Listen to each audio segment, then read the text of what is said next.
January ni som pathum sang ni som ni parukani he video chuanin Russia le Ukraine lampang kan hoi vele thukang yan rampani hi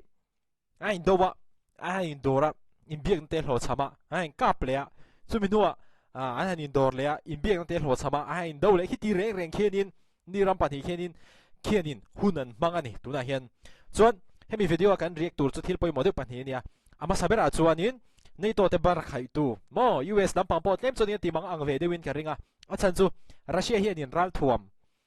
lom lutuk mai an ron mangani chunge kan ti chuani Oreshnik missile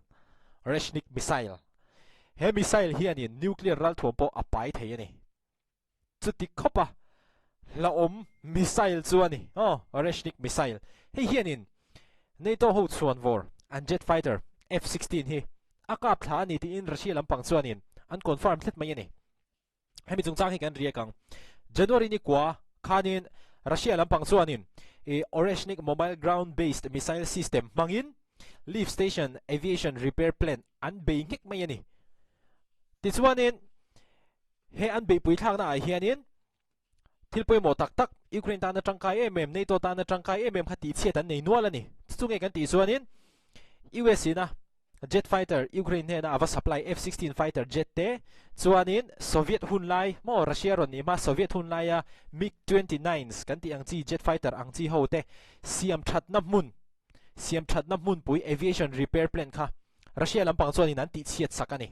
ti chuanin he aviation repair plant a hianin khang jet fighter pani a maintenance te a servicing te a siam that na te Russia lampang ina an vati chiat ba ga khan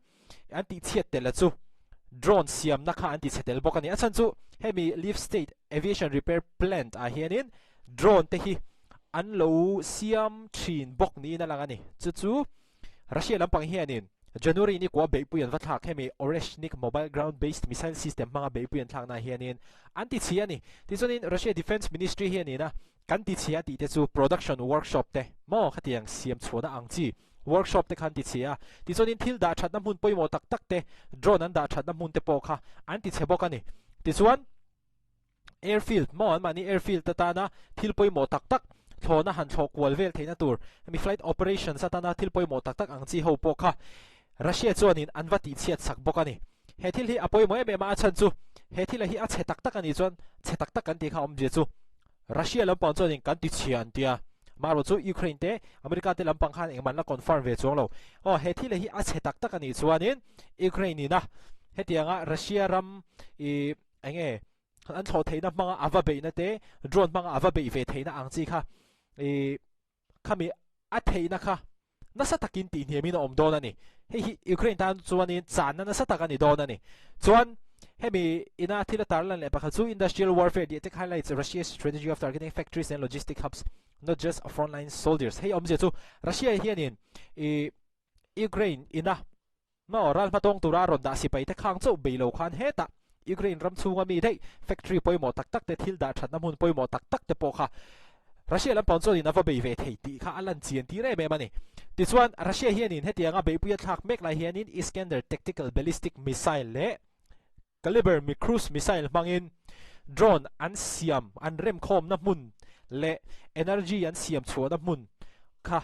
Ukraine ko pui ki fami kha Russia chuanin ava bei ve bok ani ti chuan he thil hi NATO tan po hianin apoi don em ma achan chu nge kan ti chuanin hemi Oreshnik missile system hianin hey NATO howina F-16 and jet fighter chuan war ve mo an siam that na mun ten servicing ti na mun de maintenance an ti na mun khami aviation plane kha ati che sak dei mai ni Russia lampang hian hi apoi mo chu kan ron highlight ani ti chuanin adot le a chuanin he kan han en lenga Russia tho hianin Ukraine a hianin thil tam tak avati che sak to ani chuwang chuanin tuna hianin Ukraine abikin an khopui Kiev mo tuna hianin classic na satakin omve me kan yan mani rama khian Russia lamina beipian watha ka wang hianin tuna hianin classic hi om takin an mang me kani mo Ukraine reports that Moscow has upgraded its shaded drones into hybrid systems capable of striking both aerial interceptions and ground targets simultaneously Russia hianin weapon tharan nei ral thuam tharan nei ti hi Ukraine lampang hianin anron confirm to ani hethila hianin Russia chuanin drone tharan nei ya chu aming chu shaded drones ti ni mai a chuanin he drone hianin borua ka thok lai te le chunga omte mo khang target kha pahni kha avaka phuve ve thei to ani heng drone te hian ti chuan tuna hianin Ukraine lampang chuanin thil ho lian ta kan nei chu chungai kan ti chuanin Russia hianin nasataka hemi VOVCHANSK hi entin nge lamdan ka shet sia lo ma ro chu vov chanska lamdan har me ve ha chu mo khami ram mo lak nu khanin tuna hianin nasale zual zok or pui nge kan ting nasataka sumi rama be pui thaki an tum vele ani hei Ukraine lampang hianin tuna hianin an hlau em em ani mo chuan Russia lampang ina an soidan chuanin darkar somni pale chung nikhat chung hianin Ukraine hianin an sipai sangkhat zathum somthum an chan zia tin Russia lampang chuan an report a hei Ukraine lampang chuanin an ron changlet veng halani Russia chuanin ni tinin an sipai sangkhat an chan ve mek bok tin Ukraine lampang chuanin an ron changlet veng hala amaro chu hemi za taka hi chu chian a harani ti chuanin tuna hianin Ukraine khopui kifianin har satna an tok mek ani he an har satna to hi asire sang reng khop maya chan chu Russia lampang hianin Ukraine be pian thak na khanin mun poimo tak energy te electric khatiang siam chona te supply na te poimo tak khati che tan nei nuala tuna hian Ukraine khopui kif pum pui deuh tho hi tuna hianin electric current an nei lawa wang hianin tuyan lum thei lo boka chuanin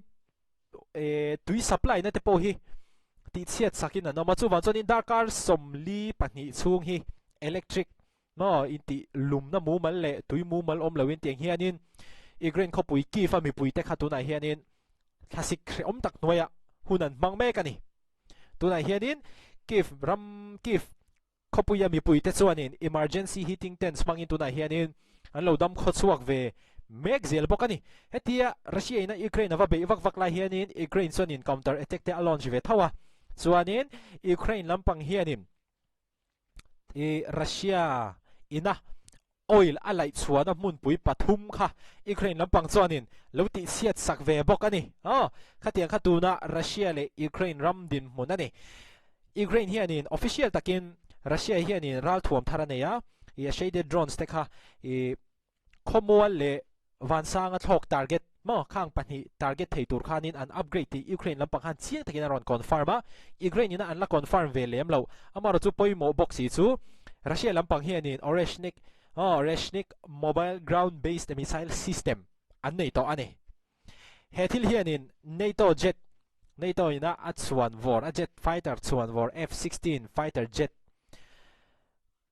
khami siam chuan munte an maintain na munte mo khang kha Russia lampang chuanin ati siat sakta ani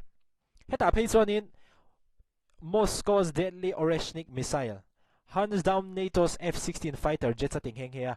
hemin title an ron da na phei chuanin Russia Oreshnik missile system hianin hemi jet fighter hi no han kap puak ti na ang vela ni amar chu news han siar tak chong khatiang em kha chu ni lawa khatiang kha ani Russia le Ukraine chung chang an ron update vele thei chu video le in mole theu don ni